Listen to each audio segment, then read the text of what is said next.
Bienvenidos a La mente y sus cicatrices. Soy Pablo de Lorenzo, psicólogo experto en trauma y acoso. Hoy tengo el placer de entrevistar al psicólogo Alex de la Cruz, psicólogo especialista en tratamiento con personas trans que lleva mucho tiempo ayudando a estas personas para poder enfrentarse a las problemáticas que acarrea el estigma, que acarrea la adaptación. Vamos a abordar un montón de cuestiones sobre esta temática muy interesante, la transexualidad y también la disforia de género. Vamos directamente con la entrevista y espero que lo disfrutéis. Ya estamos en la entrevista con Alex de la Cruz, psicólogo. Muy buenas, Alex, ¿qué tal estás? Hola, buenas tardes. Muy bien. Bueno, la primera pregunta que siempre suelo hacer y también es importante es ¿quién es Alex de la Cruz? Cuéntame un poquito sobre ti. Bueno, es complicado a veces describirse, yo creo que en la parte de la entrevista que siempre me cuesta más.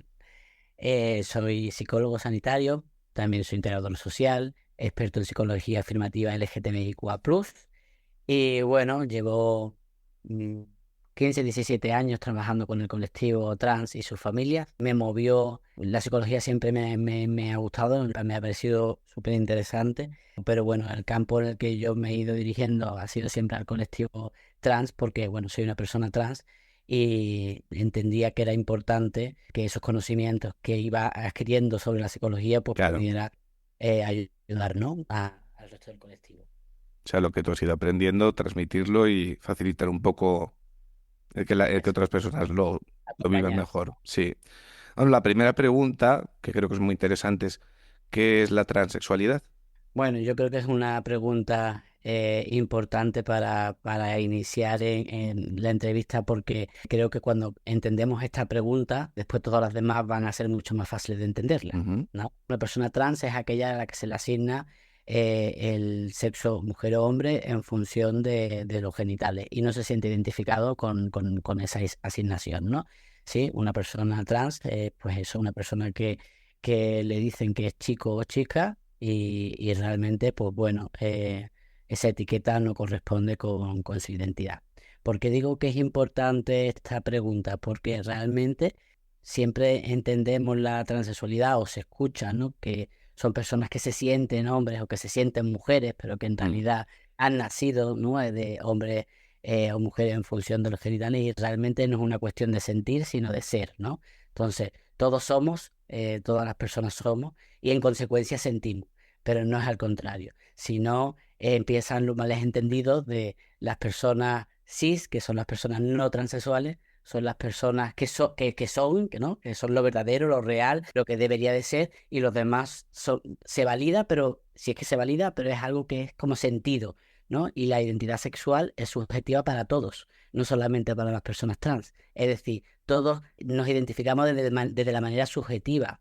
La identidad sexual no es propia solo de las personas trans. Y la conceptualización de la transexualidad me imagino que habrá ido variando a nivel histórico pues de una forma bastante importante.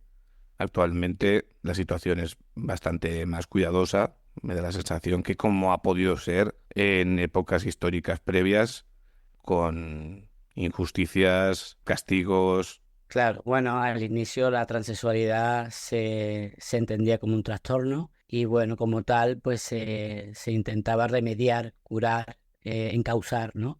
Hubo endocrinos y médicos que pusieron mucha atención en lo que ellos consideraban un trastorno y por un lado consiguieron hacer entender a cierta parte de la población o del sector de la medicina que no había que revertirlo y que había que sanarlo con cirugías y hormonación, pero eso fue favorable en ese momento porque ayudó a que las personas pudieran acceder a la hormonación y a la cirugía, pero también patologizó algo que no era patológico, ¿no? Que después fue pasando el tiempo y la ciencia, que va avanzando poco a poco, fue entendiendo que el sexo va más allá de los genitales, que no solamente hay genitales en pene y vagina, que hay también estados intersexuales, que no hay solo XX, XY, también hay XXY. Fueron ampliando esa mirada y hoy en día pues no se considera una patología, sino que forma parte de la diversidad sexual del ser humano, como en el resto de la naturaleza, que también podemos observar esa diversidad. Y en otras épocas como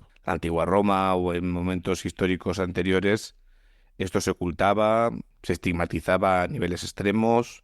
Bueno, depende de la cultura. Hay algunas culturas en las que se ha considerado como seres diferentes, incluso algunos sagrados, otros, bueno, dependiendo, ¿no? Si no tendremos que entrar en muchísimas culturas diferentes, pero sí que ha sido algo que en general se ha estigmatizado, se ha ocultado, ha habido una vergüenza frente a eso, ¿no? Y si no lo ha habido, se le ha colocado igualmente una peculiaridad, ¿no? Es como, bueno, Sí, un hay que, estigma, hay que algo honrarla. diferente, ¿no? Sí, exactamente, desde lo diferente. Claro, claro. Y la duda que me surge, el DSM en general, por lo menos lo que yo he visto, ¿la disforia de género es lo mismo que la transexualidad? No, la disforia de género sí que aparece en el DSM-5 para modificar lo que es el trastorno de identidad de género, que ya desapareció en el 2013, y hace referencia al malestar que una persona puede sentir con su género. Vale, pero no todas las personas transexuales tienen disforia de género, ¿sí? ¿Por qué? Pues porque hay personas que no se sienten identificadas con el género que le han asignado, pero no tienen ningún malestar respecto a su cuerpo. Bueno, esto de hecho es lo que trabajamos en intervención terapéutica, que las personas puedan sentir que su cuerpo es absolutamente funcional y válido, independientemente de que no encaje con la norma o con lo que se espera, ¿no? La disforia en general es, para que podamos entenderla, la disforia social, es decir, vivimos en un entorno que nos está continuamente diciendo cómo tenemos que comportarnos, cómo tenemos que presentarnos como hombres o como mujeres, y hay veces que cuando no corresponde nuestro cuerpo a lo que se espera, pues empieza la disforia, pero es algo que tiene que ver con lo social. Entonces hay Ujú, gente que tiene un contexto social mucho más favorable en el que se le permite claro. ser y no suele tener disforia. O si hay papás que acompañan desde pequeñito a esos niños, niñas o niñas, ayuda a que entiendan que su cuerpo es válido independientemente de la anatomía que tengan. Y bueno, hay que tener una cosa muy importante en cuenta, que es que los genitales no son per se masculinos o femeninos, sino lo son en cuanto a que pertenece a una persona, ¿no? Es decir, yo soy un hombre trans, en este caso, y mis genitales, sean el color que sean, la forma que sean, el tamaño que tengan, son míos, y como yo soy un hombre, mis genitales son masculinos. Los genitales Ujú. no son per se masculinos o femeninos. Me surge una duda. ¿Transexualidad implica operación, hormonación? ¿O puede uno ser transexual viviendo en su propio cuerpo sin modificaciones hormonales o cirugías? Depende. Los protocolos son cada vez más abiertos, o diríamos que no tiene por qué existir ningún protocolo. Tú eres una persona trans y con eso es una experiencia. Es decir, yo esto con lo que me han asignado no me siento identificado, y con ello yo puedo hacer lo que yo considere en función de mi historia de vida, de mi familia. Hay veces que hormonarse conlleva un riesgo. Hay veces que no hormonarse lo conlleva, otras veces sí, va a depender del contexto de las personas. Eso no te hace más o menos persona trans, ¿sí? Después también estamos en una época en la que se permite socialmente, o al menos incluso desde el colectivo, el que te plantees si quieres, qué proceso quieres llevar, ¿no? Antes, Ujú. tengo 40 años y antes eso era impensable, ¿no? Había un protocolo muy estricto médico en el que tenías que seguir unos pasos, independientemente de si tú estabas cómodo con ese proceso o no. La mayoría Ujú. de las operaciones y de las cirugías, de todas maneras, la mayoría, no todas, pero o digamos que hay una carga importante social. Hay que tener en cuenta que uno es hombre o es mujer, y la identidad es muy importante. Si el entorno me está diciendo continuamente que yo no soy un hombre o no soy un hombre válido porque no estoy hormonado o no tengo tal cirugía, entonces voy a tener mucha más necesidad de reafirmar mi género para que la gente me pueda ver. Porque es muy importante, como todos sabemos, que el self, el que te identifiquen, Sí, el yo, es una de las cosas más importantes que hay. Entonces haré lo que haga falta. Y si nos fijamos en las personas trans más años atrás, hablamos de los años 60 o 50, vemos a mujeres sobre todo que han sido muy públicas, como no se las veía, no se las reconocía, sino mostraban estereotipadamente las características femeninas, no se las iba a ver. Entonces tenían que demostrar al mundo soy mujer, que al final era un círculo vicioso porque era como una caricatura. Era una caricatura. Ahora encontramos mujeres que deciden ponerse un pecho ajustado a su cuerpo y no exagerado, por ejemplo, o incluso no someterse a una operación porque con las hormonas pues tienen poco pecho, como otras mujeres cis que no tienen poco Claro. pecho y nada más. Entonces me surge un poco la duda. Entonces, la diferencia principal que habría entre disforia de género y transexualidad, por decirlo así, es que en la disforia hay un sufrimiento importante y en la transexualidad hay como una asunción, como pacífica internamente, ¿no?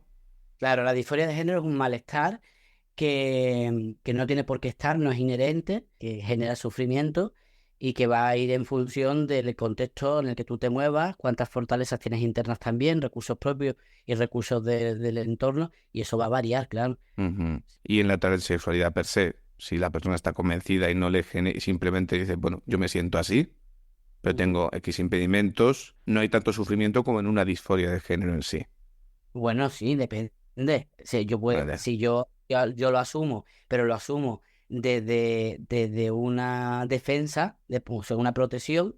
Por Ujú. ejemplo, yo soy una persona que soy un chico trans y bueno, tengo un aspecto andrógino, ¿no? Es como neutro también, un poco más hacia lo masculino, pero si me ven por la calle hay muchas personas que me van a hablar en femenino y otras pues en masculino, ¿no? Me quiero hormonar, pero también tengo miedo y sufrimiento porque hay entornos en los que si yo voy con un aspecto masculino, por ejemplo, a una cita de ginecología, me voy a sentir muy invadido porque se me va a leer en masculino, que es como yo me siento, pero voy a tener que pasar por esa situación desagradable, ¿no? Aunque me Claro, hagan honor durante una sala en la que todo el mundo me va a mirar. Entonces, si esto es algo muy continuo, porque en ese contexto de esa persona a lo mejor es muy continuo, porque tenga a lo mejor una dificultad que le haga ir continuamente a ginecología, pues a lo mejor es una traba. claro. Se sabe trans, se sabe hombre, pero aparte después tiene un entorno que le lee como hombre, lo identifica como hombre, lo trata como tal, un entorno bastante queer, digamos, ¿no? También como más abierto. Entonces, el impedimento este puede, y si tiene que ir continuamente, pues puede hacerse plantear no hormonarse, ¿no? Por ejemplo. Ujú. Y como estas muchas situaciones diferentes. Por Claro. eso, Claro, una pregunta un poco más abierta. ¿Qué siente una persona trans? pues mira, no siente nada diferente a lo que pueda sentir una persona cis en cuanto a la subjetividad de su identidad. De hecho, recientemente hemos hecho porque lo he hecho yo y junto con un compañero, entrevistas de qué te hace saber que eres hombre o qué te hace saber que eres mujer, y se lo hemos hecho tanto a personas cis como a personas trans, y la respuesta es absolutamente la misma. Es muy subjetiva. Lo sé, bueno, quizás sabe la diferencia, que las personas trans tienen una respuesta mucho más elaborada porque se lo han tenido que cuestionar. Pero las personas que son cis suelen tener respuestas de porque lo sé desde siempre, porque tengo, a veces dicen que porque tengo tal genitales, pero se les intenta que la pregunta no hagan, o sea, dime tres argumentos que te hagan Sí, saber es que eres hombre. como una intuición, una certeza, ¿no? Interiorizada. Interna, exactamente. Y es la misma, absolutamente la misma. La única diferencia es que hay sorpresa por parte de las personas cis, porque nunca se lo han planteado,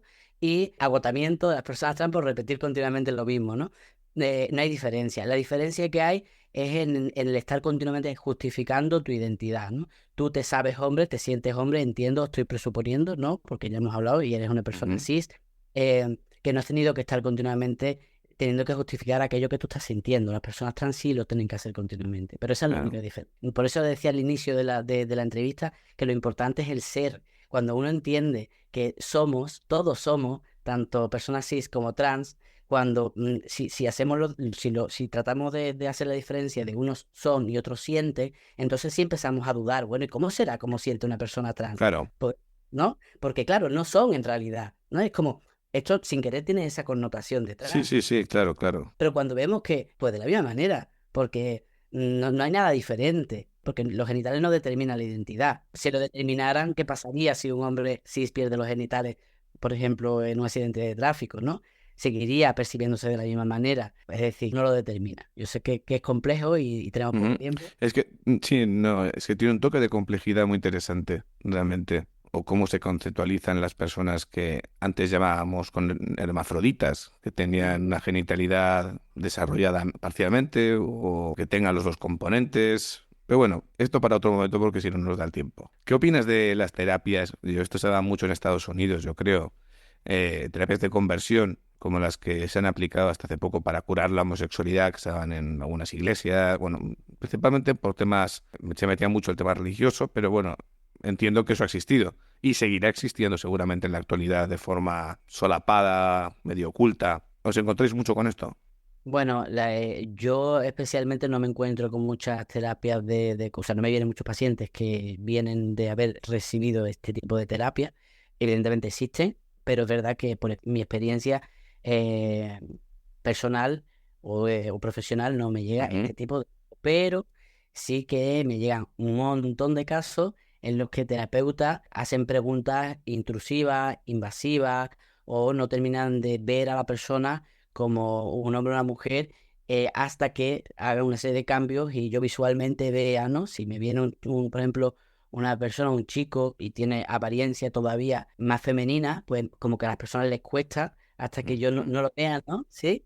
Claro. Cuando internamente no cambia nada, la diferencia es que es hacia afuera, ¿verdad? Entonces, bueno, preguntas intrusivas, invalidantes, te cuestionan, que juzgan, no tanto desde la negación, pero sí de no saber un poco cómo acompañar. ¿Te has encontrado con mucha gente que ha tenido experiencias negativas en psiquiatría, psicoterapia de los profesionales que les han hecho retraumatización o así? Me encantaría decirte que no, pero la realidad es que sí, y mucho. De hecho, uno de los motivos por los que me gusta dar formación es por eso, por sentir que contribuyo a que poco a poco los profesionales sanitarios tengan una mirada diferente. Hay que tener en cuenta que hasta hace muy poco, cuando digo hace muy poco, es en el 2022, no se prohibió lo que se conoce como test de vida real, ¿no? ¿Sí? El test de vida real es el que he intuido, ¿no? Como he dicho que me No, estás preguntando. lo desconozco, sí. Claro, el test de vida real es un requerimiento que se hacía para asegurar o comprobar o cerciorar que la persona era una persona trans, ¿sí? Es como, en una palabra en inglés, que yo mi inglés no es muy bueno, pero se llama como una puerta, ¿no? Es como, como que el médico es el que decide si esa persona es trans o no, ¿no? Y eso no se hacía en base a unos protocolos muy estrictos y a una cosa que se llamaba test de vida real, que era que tú tenías que demostrarle al médico, al sanitario, que era endocrino, psiquiatra, ¿no? Psicólogo a veces, que eras una persona trans, te mostrabas al mundo de esa manera, ¿no? Entonces, obligaban que antes de empezar a hormonarte, con lo difícil que es esto a veces en la sociedad en la que nos encontramos, sobre todo a las chicas trans, que tenían ya, pues que a lo mejor si tenían vello facial, pues bueno, no importa, te afeitas, pero si se nota, pero tenías que mostrarte ya con ropa femenina, como si eso además determinara la identidad de alguien, ¿no? Entonces era como muy estereotipado. Y aparte se hacían preguntas muy estereotipadas, ¿no? Si te gusta el rosa o el azul, si te gusta el fútbol, si se preguntaba por la orientación sexual. Entonces eso estuvo vigente y en el 2011 se dijo que ya no era obligatorio, pero se recomendaba y hasta el 2022 eso no se eliminó definitivamente. Entonces tenemos un bagaje sanitario, digamos, muy doloroso y muy traumático porque se han hecho preguntas que no tenían, hacían referencia realmente a la identidad para dar pues el check de que lo eran, ¿no? Y además las personas también han contestado a preguntas, por ejemplo, sobre la orientación. Una persona trans, pues como cualquier persona, puede ser homosexual o heterosexual, pero si te preguntan si eres, cuál es tu orientación y eso va a determinar que te receten hormonas o que puedas comenzar con el proceso que tú sientes que es para ti importante, a lo Claro. mejor y de ahí salen informes de la mayoría de las personas trans son, bueno, les gusta el rosa, ¿no? Si son chicas trans o les gusta, claro, ¿no? Entonces, bueno, y lo que vengo a referir es que, porque esta respuesta viene cuando hablábamos de la traumatización que tienen las personas trans por el entorno sanitario. Y bueno, sí que es bastante Sí. importante. Y fuera del contexto sanitario, el Ujú. nivel de exposición a humillación, a rechazo o a discriminación, me imagino que provoca una traumatización tremenda. Sí, sobre todo, a ver, tenemos dos cosas, ¿no? Diferentes. Por un lado están los eventos únicos, ¿no? que decimos Sí, que es una opción, ¿no? Pero en este caso muchas veces es más la continuidad, ¿sí? El no ser visto es algo que es continuo, o aquello que debería haber pasado y no pasó, ¿no? Que también es tan importante, no se da, ¿no? El duelo de lo no vivido, ¿no? Muchas veces, porque no hay experiencias tempranas en las que has podido disfrutar con tu identidad ciertas cosas. Y no debería de ser así, pero vivimos en una sociedad que está, el género tiene un peso muy importante y hay cosas muy delimitadas para chicos y para chicas todavía hoy en día. Bueno, es verdad que cada vez está bien encontrando y creo que hay que ser un poquito positivos porque en la época en la que estamos también con mensajes que nos llegan muy conservadores, vamos a decirlo así, el saber también o el percibir que está habiendo cambios y que en los colegios, el sistema educativo, se está viendo cómo los protocolos que existen para casos de chicos, chicas, chicas trans se están aplicando y que cada vez hay más coles que no tienen ningún problema, ¿no? Y directamente pues nombran al chico o a la chica tal como se siente identificado y eso también me lo estoy encontrando, ¿no? Bueno, el profesorado está viendo una respuesta muy buena y yo creo que es muy importante porque pasan mucho tiempo los peques ahí y bueno, son una figura importante para ellos, ¿no? ujú, Entonces, yo creo que también hay que decir eso porque no todo es malo. vale, claro.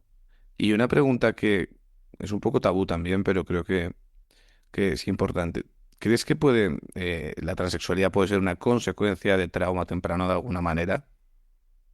Bueno, yo creo que la transexualidad es traumática, pero no deriva del trauma. A eso ¿No? me refería. No ves indicios, ¿no? Bueno, antes esta pregunta era como común, o relativamente común en la homosexualidad y ahora nos parece que es una cosa que no tiene lógica, ¿no? Y bueno, si partimos otra vez te vuelvo a la primera respuesta, ¿no? Cuando entendemos que uno es, pues ya lo demás como que pierde, ¿no? Un poquito de sentido. Evidentemente hay mucho trauma complejo en las personas trans porque aunque incluso hayan tenido un entorno el más favorable que hayas podido imaginar, ha habido un momento en tu vida en el que no te han visto, no te han reconocido, tú has visto algo que no iba bien, ¿no? Y ese tiempo, no es solamente a partir de que uno transita hacia afuera, sino tiene un momento interno antes Claro. de transitar que es traumático, claro. Sí, claro, ahí hablamos de cómo la percepción de uno sentirse ser trans Ujú.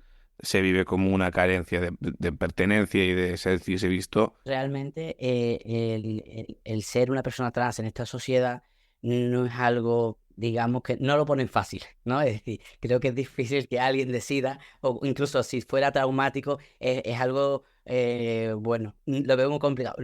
Podría ocurrir eso en algún caso, pero sería una cosa muy anecdótica. Yo llevo 17 años atendiendo a personas trans y todavía no y trabajo con trauma además, Claro, y todo el trauma que he trabajado es a consecuencia de no haber sido visto, no haber claro, sido... claro. No, no has visto nada, porque esta pregunta me parecía muy interesante.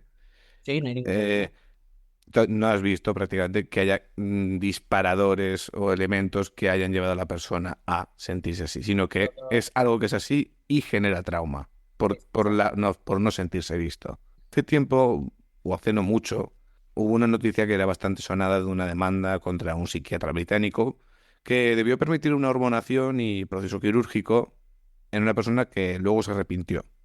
Ujú. Vale. Pues, Esto, no sé, creo que se llama destransición o de transición. ¿Es algo interesante. frecuente? Es muy interesante que lo comentes porque al final puede haber personas que puedan pensar esto y se escuchan, ¿no? Mira, el porcentaje de transición es muy bajito, es de un 1 a un 3%, y el de operación de rodillas es un 15%. Aparte de todo esto, ¿sí? El que tú te arrepientas de operarte no significa que no seas una persona trans, significa que te has arrepentido de operarte. Fin de la historia.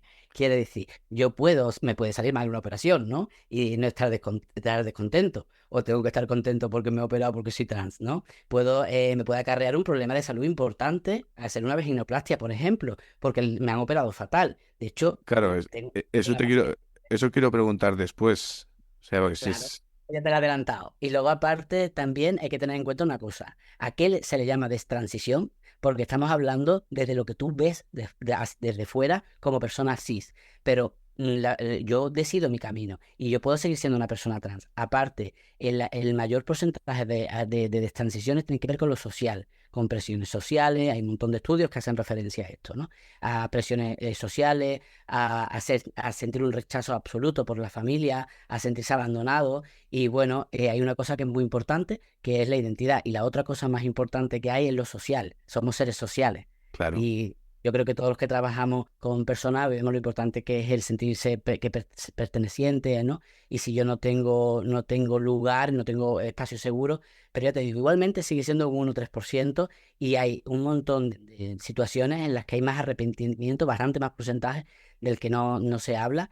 Y además, y yo creo que una cosa muy importante es que no hay ninguna decisión que conlleve 0% de arrepentimiento, ninguna. Y sin embargo, no hablamos continuamente de ese tipo de ninguna otra decisión, ¿no?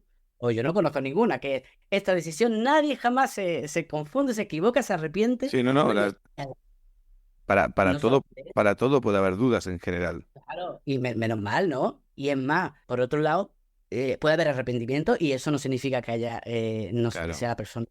Y luego hay otra cosa, que esto es una pescadilla que se mueve la cola. Es que la mayoría de las operaciones, cuando hay mucho, mucho, mucho, mucho malestar, cuando hay mucha, mucha, mucha disforia, y hay unas operaciones en las que a lo mejor no ha habido exploración del cuerpo, este es mi cuerpo y está bien, tiene que ver con lo social. Es decir, yo me opero porque no me validan, porque no me reconocen, y yo me opero y me da igual cómo salga la operación, sea como sea, ¿no? Es porque me están presionando socialmente. Si yo les digo, vaya cómo ha salido la operación o cómo no estoy del todo conforme, entonces me van a volver a señalar, ¿no? De que estás arrepentido. Entonces, la transexualidad hay un elemento muy importante, que es que hay un continuo cuestionamiento de lo que se hace y de lo que no se hace y un perseguimiento claro. de estas cuestiones. Haga lo que haga, no está muchas veces bien visto, ¿no? Porque siempre está la normatividad y la búsqueda del fallo, ¿no? Y yo creo que todos tenemos derecho a equivocarnos, a reflexionar, a la vida es dinámica, hay cambios. De todas maneras, igualmente, vamos a partir de que la identidad es muy estable, en general, tanto de las personas cis como de las personas trans. Pero ese 1, 2, 3% que a la gente le preocupa tanto, si lo analizamos, que no tengo problema en analizarlo, entramos dentro a fondo y vemos un montón de rechazo social. Lo siguiente que te quería preguntar un poco, el propio proceso de transición en sí es duro. ¿Qué dificultades conlleva? Bueno, va a depender mucho del entorno que vayas a tener, ¿no? No es lo mismo hacer una transición con 5 años, hacerla con 15 o hacerla con 40 o con 25, eso va a depender también, ¿no? Y el contexto las personas que te acompañan.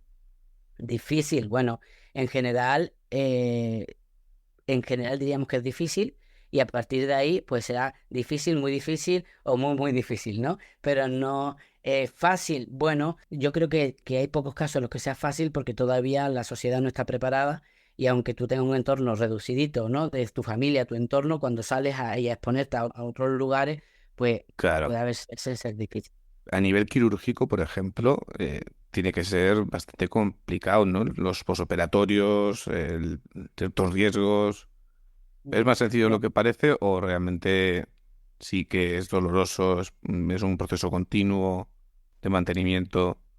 Bueno, va a depender de la operación, pero no tiene, o sea, hay operaciones muy complejas que no tienen que ver con la transexualidad. No sé, me imagino un trasplante de pulmón y me imagino que tiene Sí, que ser sí, súper sí, es sí, súper sí. complejo.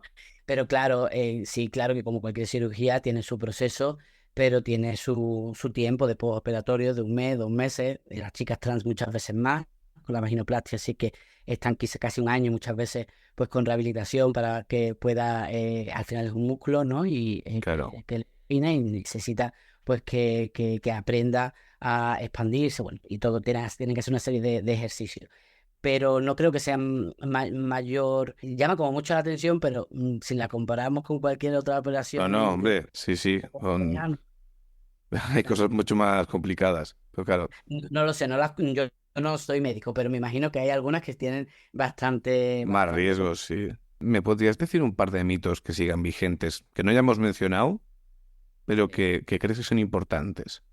Pues que las personas trans están en un cuerpo equivocado, eso es un mito, el cuerpo no está equivocado, la equivocada es la mirada, el cuerpo es funcional, tu cuerpo es funcional, maravilloso, estupendo, y hacia eso vamos desde la psicología afirmativa, eso es un mito. Em, pues que todas las personas trans tienen disforia, es otro mito, no todas las personas trans tienen disforia y creo que es muy bueno esto también. Y otro que se me ocurra, no sé, que todas las personas trans son heteros, también es una de las cosas que muchas veces es un mito o no hay personas que pueden ser trans y pueden tener también Claro. otra orientación. ¿Y algún mensaje de esperanza de aquellas personas que se encuentran pasándolo mal? por las circunstancias que comentas, ¿qué podrías decirle? Bueno, pues que somos una comunidad muy grande, que hay lugares seguros, que aunque parezca que no pasa el tiempo y que no encuentras el lugar, muchas veces pues lo terminamos encontrando porque hay luz, ¿no? Y sobre todo con la idea de comunidad, yo me quedo con eso. Yo creo que cuando miramos al colectivo LGTBIQA+, es como muchas letras, porque yo creo que además que me quedo con que eso, que es muy grande, ¿no? Y que al final puede ser muy acogedor. Ya como cierre, me gustaría que pudieses dar un poco algún contacto para aquellas personas que quieran ponerse en contacto contigo. No sé si haces terapia online o solo presencial. Hago terapia online, presencial, terapias de grupo para personas Ujú. trans. Y bueno, mi email es psicólogo de la Cruz, soy Alejandro de la Cruz, pues psicólogo de la Cruz, Ujú. @hotmail.com. ¿Las Sí. sesiones grupales se hacen en presencial siempre o las haces online también? Ahora mismo presencial, pero si surgiera, tengo muchas personas también que las atiendo online y se está planteando hacer un grupo online también.